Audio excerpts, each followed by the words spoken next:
Number 17 विविध प्रश्नमाला का 17वां question है। देखो इसमें ये जो आकृति दी गई है इसमें डी ए बी ये कौन कितने डिग्री का है? 60 डिग्री का। और इधर से ए बी डी ये कितना है? 50। तो कहने का मतलब इसमें हमें ज्ञात करना है ए से बी का मान। किसका मान ज्ञात करेंगे? अब ए से बी का मान निकालेंगे उससे पहले देखो त्रिभुज ए बी डी में इसमें दो कोणों का मान दे रखा है 60 प्लस 50 और इस कोण का नाम ए डी बी बराबर कितना हो जाएगा? 180 डिग्री। कितना हो जाएगा? 180 हो गया ना। देखिए कोण ए डी बी बराबर 180 माइनस 110। ए डी बी बराबर कितना आ गया? 70। लेकिन हमें ए से भी ज्ञात करना है ना, मतलब इस कोण का मान कितना आ गया? 70 डिग्री। ये कोण ज्ञात करना। तो देखो ए बी चाप से, कौन से चाप से?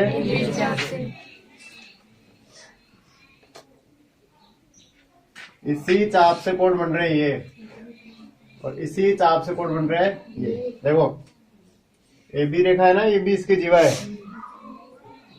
यहां से ये चाप कंप्लीट कर रहा है, तो ये देखो ये कोण बन गया। और इधर से ए सी बी, तो मतलब दोनों बराबर है ना। एक ही चाप द्वारा बने कोण क्या होते हैं? बराबर होते हैं। या भी एक ही वर्तखंड के कोण है दोनों, ठीक है। और हम यहाँ पर लिख सकते हैं कोण ए सी बी बराबर कोण ए डी बी। तो ए सी बी का मान कितना जाएगा? 70 डिग्री। कितना हो जाएगा? 70 डिग्री। एक ही चाप द्वारा।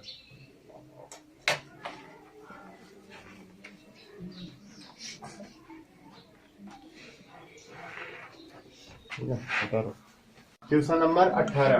क्वेश्चन नंबर देखिए इसमें क्या कर रहा है कि चतुर्भुज की एक भुजा ए बी, ये मान लो ए बी भुजा है। क्या है? ए बी भुजा। इस वर्त का क्या है? व्यास, यानी परिगत वर्त का व्यास है। तो चतुर्भुज बनाओ पहले। तो मान लो कि ये चतुर्भुज अपने पास, ठीक है, ए बी सी बी। अब इसमें बोल रहे हैं कि एडीसी इसका मान कितना है? 140 डिग्री। कितना हो गया? 140। तो आपको ज्ञात करना है इसमें कोण बीएसी का मान। बीएसी का मान देखिए बीएसी का मान मतलब बीएसी, ये वाला कोण ज्ञात करना है आपको। इसको मिला देंगे, ठीक है। ये कोण ज्ञात करना। अब ध्यान से देखना इधर कि ए बी सी डी क्या हो गया? ये सक्रिय चतुर्भुज, यानी ए बी सी डी सक्रिय चतुर्भुज है, ठीक है। और इसमें कोण दे रखा आपको ए डी सी बराबर 140 डिग्री, ठीक है। अब देखो समझो इसको कि ए बी सी डी क्या है? सक्रिय चतुर्भुज। सक्रिय तो ये वाला कोण, ये वाला कोण, इन दोनों का योग कितना हो जाएगा? 180। कोण बी प्लस कोण डी बराबर 180। तो कोण बी इसका मान कितना है? 140 बराबर कितना हो गया? 180। तो कोण बी का मान कितना आ जाएगा? 40 डिग्री। कितना आ गया? 40। इसका मान आ गया 40 डिग्री। अब देखिए ए बी क्या है? वर्त का व्यास। ए बी वर्त का व्यास है। ए बी वर्त का व्यास है।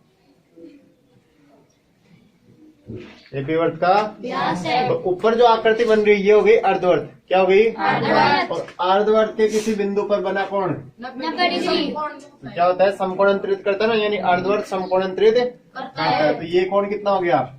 90 डिग्री का। कितना डिग्री का हो गया? 90 डिग्री का। देखो हम यहाँ पर लिखेंगे कोण ए सी बी बराबर 90 डिग्री। अर्धवर्त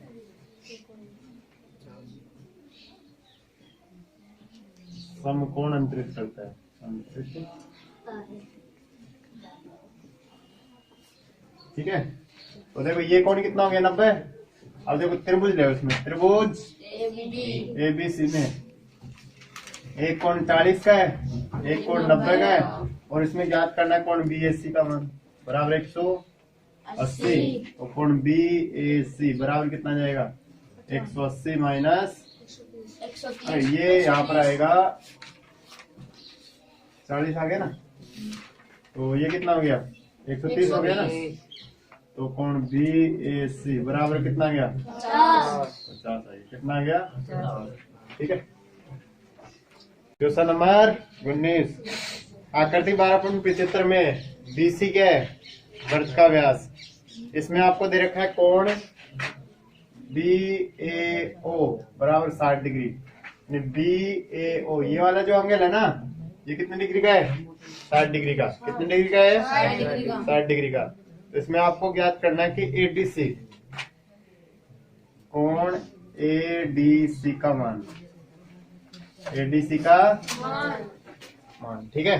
अब देखिए ये जो त्रिभुज है ना त्रिभुज ए ओ बी में ये क्या है वर्त की त्रिज्या ओ ए है ना और बीओ भी क्या है वर्त की मतलब ओ ए के बराबर में ओ बी एक ही वर्त की त्रिज्या एक ही।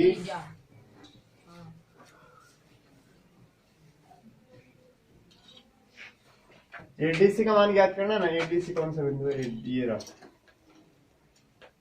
एडीसी। अब ध्यान दीजिए ये कौन से चाप से मिलकर बन रहा है सी पर ए। ये बिंदु तो सी पर जा रहा है और इधर से ये ए पर। तो सी ए चाप से मिलकर बन रहा है ना और इसी चाप से ये वाला कोण बन रहा है ना। तो अब देखो ध्यान दो ये कोण कितने डिग्री का है 60 डिग्री का। कितने का है 60 डिग्री। इसके सामने वाली भुजा ये और इसका मान कितना है और इसके सामने वाली भुजा ये। तो ये दोनों भुजा आपस में यहाँ पर क्या है बराबर। तो इसका मतलब देखो यहाँ पर कौन हो जाएगा कि कोण ए बराबर क्या हो जाएगा कोण बी है ना। मतलब ये भुजा समझे वाला त्रिभुज हो गया ना। ये कौन सा हो गया मतलब इस कोण का मान 60 है तो इसका भी कितना हो जाएगा 60। मतलब देखो ये भुजा और ये भुजा आपस में बराबर। तो इस भुजा के सामने वाला कोण ये और इस भुजा के सामने वाला कोण ये। तो यहाँ पर कोण बी कितना हो गया 60 डिग्री। कितना हो गया ये 60 हो गया यहाँ पर। अब देखो सीए चाप से इसी चाप से कौन बन रहा है कौन सा ये ए बी सी कोण ए बी सी और इसी चाप से बन रहा है कोण ए डी सी। देखो कोण ए डी सी बराबर कितना हो जाएगा एक ही चाप द्वारा बने कोण एक ही चाप से बन रही है एक ही वर्गखंड के कोण ठीक है। देखिए आकृति दे रखी इसमें और इसमें एओ भी एक तो इसका मान 90 डिग्री है और सी एबीसी का मान कितना है 23 डिग्री। तो आपको इसमें ज्ञात करना है कौन सा कोण सी ए ओ इसका मान।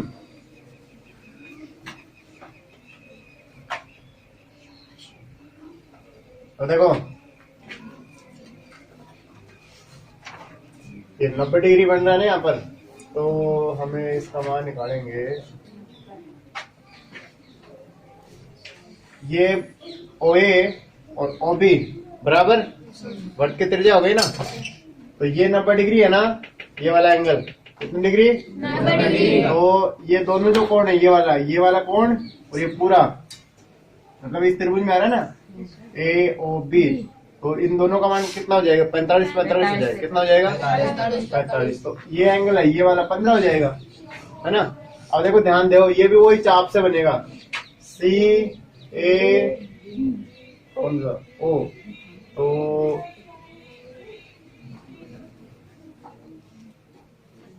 कौन सा देखो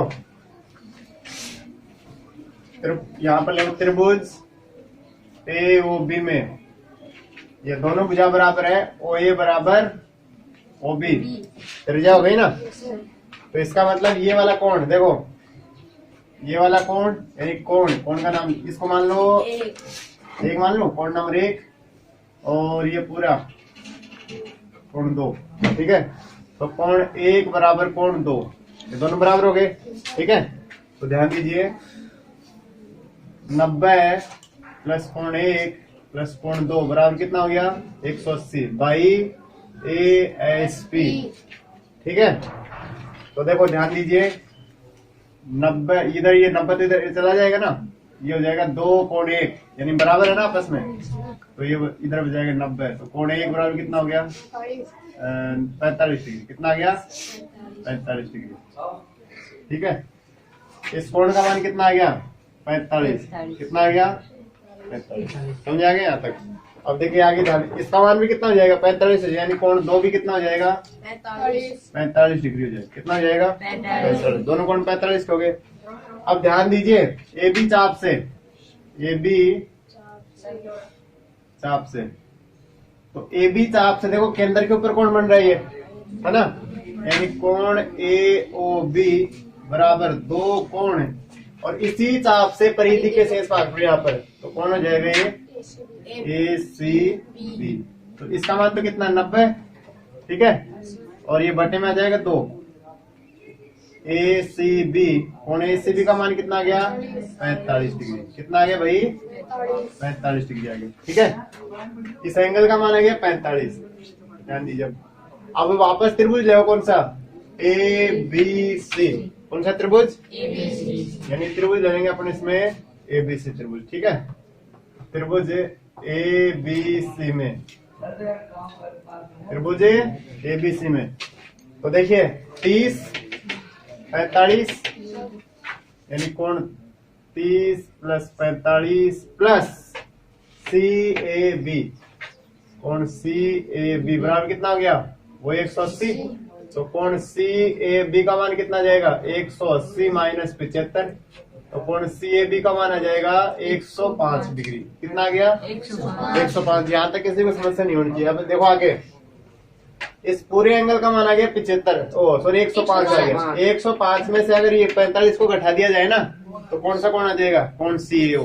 देखो, क्योंकि कोण सी ए ओ बराबर 105 माइनस 45 डिग्री, तो कोण सी ए ओ का मान कितना जाएगा? 60 डिग्री।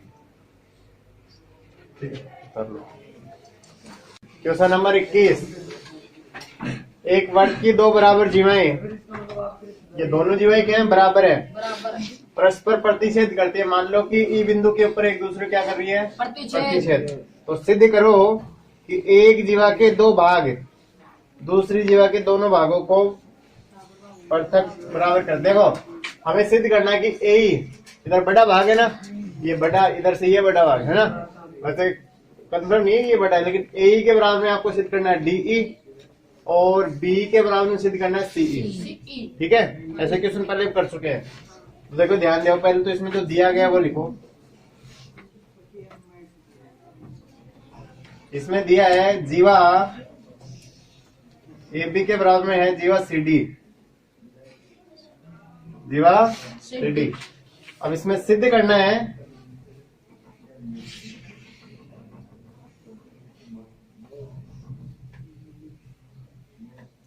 सिद्ध करेंगे, क्या सिद्ध करेंगे?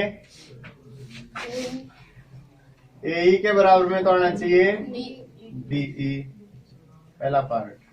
दूसरा बी के बराबर में, सी के बराबर में आना चाहिए डीई, ये दोनों बार। ठीक है, अब देखो ध्यान दो, बिल्कुल सिंपल। ये हो गया वर्त का केंद्र, ऐसा मान लो ये वर्त का केंद्र। ठीक है, रचना करेंगे इसमें, क्या करेंगे? रचना।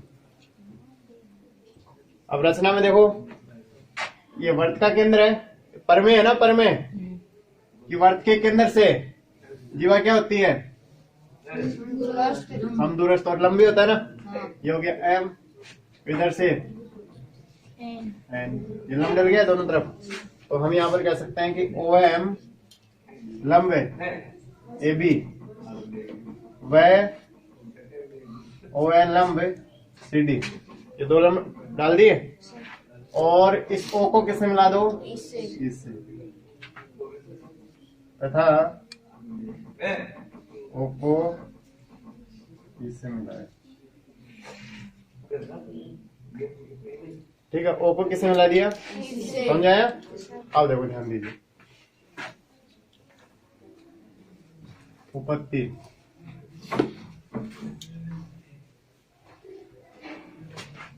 प्रश्न में दिया गया है कि ए बी के बराबर में क्या है? C D. ए बी के बराबर में क्या है? यानी ए बी बराबर सी डी, प्रश्न में दिया हुआ है। अब आपको मालूम है कि जो वर्त का केंद्र होता है ना, जीवा के ऊपर क्या होता है? लंब। लंब। लिख सकते हैं ना जी कि वर्त का केंद्र जीवा के ऊपर क्या होता है? लंब। तो यहाँ पर ये लंब डल रहा है, तो इसका मतलब क्या हो जाएगा कि AM है ना, AM, ठीक है, किसके बराबर? MB के बराबर। किसके बराबर? MB के बराबर। किसके बराबर हो गया? समझ आया? देखो हम इसको लिख सकते हैं कि चलो ऐसे लिख दो कि वर्त का केंद्र जीवा पर लंब होता है। जीवा पर लंब होता है, जो लंब समद्विभाजन करता है उसका। तो देखो इसका 1/2 भाग बना देगा ना, 1/2 AP और 1/2 CD, ठीक है। तो इसका मतलब हो जाएगा AM के बराबर क्या आ जाएगा? DN। AM के बराबर में क्या आ गया? DN आ गया। क्या आ गया? DN। ये आपका समीकरण हो गया 1, समीकरण नंबर 1। और दूसरा क्या बना देगा बताओ? BM के बराबर में क्या आ जाएगा बताओ? CN, समीकरण नंबर 2, ठीक है। अब ये दोनों त्रिभुज ले लो। त्रिभुज OME व त्रिभुज ONE में, ठीक है, इन दोनों त्रिभुजों क्या कर दो? सर्वांग समचित्त। तो देखो ध्यान दो, ये तो मान लो कोण नंबर 1 और ये कोण नंबर 2। तो कोण 1 बराबर कोण ये 90 डिग्री का हो गया ना, और OM के बराबर में ON की रचना से, किससे? और OE बराबर OE उभयनिष्ठ। देखो ध्यान दो, त्रिभुज OME सर्वांग सम त्रिभुज ONE बाई नहीं SAS सर्वांग सम रूल से, ठीक है। सर्वांग सम हो गया। अब ये दोनों यहाँ पर सर्वांग सम हुए ना, अपने को देखो पहला भाग A ही सिद्ध करना है, मतलब यहाँ से लेकर यहाँ तक। तो अपने पास AM का भाग तो है ना, AM भाग है ना, तो ये आना चाहिए। देखो ME के बराबर में क्या आ जाएगा? EN। इसको रहने दो, चाहे इसकी आवश्यकता नहीं पड़ रही अपने को समीकरण, ठीक है, बाद में आवश्यकता पड़ेगी उसके अनुसार। अब यह आपका समीकरण आ गया 2। कितना आ गया? समीकरण नंबर कितना आ गया? 2। अब समीकरण 1 और 2 को क्या कर देंगे? यहाँ पर जोड़ देंगे। समीकरण है 1 + 2 से, तो देखो AM में तो कौन सा जुड़ेगा? ME। AM में ME जुड़ जाएगा ना, और DN में क्या जुड़ जाएगा? EN। कंप्लीट भुजा बन गई ना? बताओ कंप्लीट भुजा बनी कि नहीं बनी है? तो देखिए ध्यान दीजिए, ये तो हो गई AE, क्या हो गई? AE, और इधर ये क्या हो जाएगी? DE। पहला भाग सिद्ध हो गया, यानी पहला भाग सिद्ध, एक भाग सिद्ध हो चुका है ना इसका। दूसरा भाग हमें सिद्ध करना है कि CE इसके बराबर, CE के बराबर में क्या आना चाहिए? B आना चाहिए। क्या आना चाहिए? अब देखिए क्या करेंगे, ऐसे कर दो, AB माइनस इसको उठा दो AE को, और AB में से किसको, इसको CD में से किसको हटाएंगे? D को घटाएंगे। तो AB में से AE गया, ये पूरी भुजा में से AE चला गया, तो क्या बच गया? EB। क्या बच गया? EB। और इधर CD में से ये चला गया, तो क्या बच गया? CE। ये हो गया ना सिद्ध। ये सिद्ध करवा ना दूसरा, ये हो गया। सेकंड पार्ट में सिद्ध हो गया, ठीक है, बता लो इसको।